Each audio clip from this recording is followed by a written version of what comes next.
Hey, good morning. All I want for Christmas is my two bearings. Well, more than two.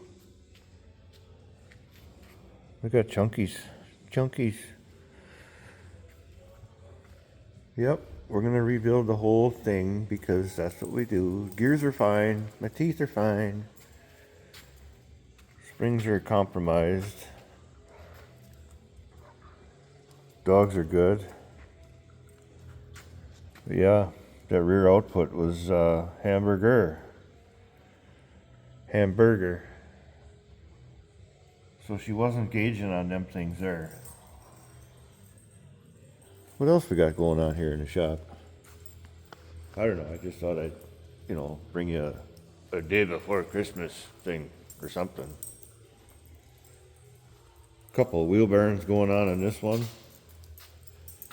This one, the bearings were shot. So Kyle got that done. Well, almost done.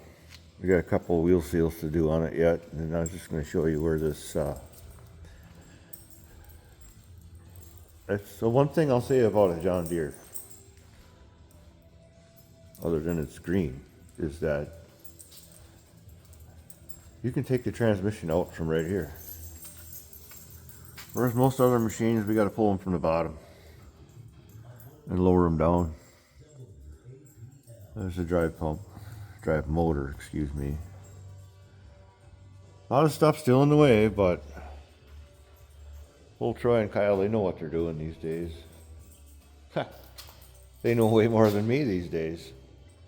Anyway, so I was just giving you a little update. We'll be ordering parts. Hopefully we can get them during the holiday here. But yeah, she's in chunks. But nothing we haven't seen before. All right. Talk to you later. See you. Bye.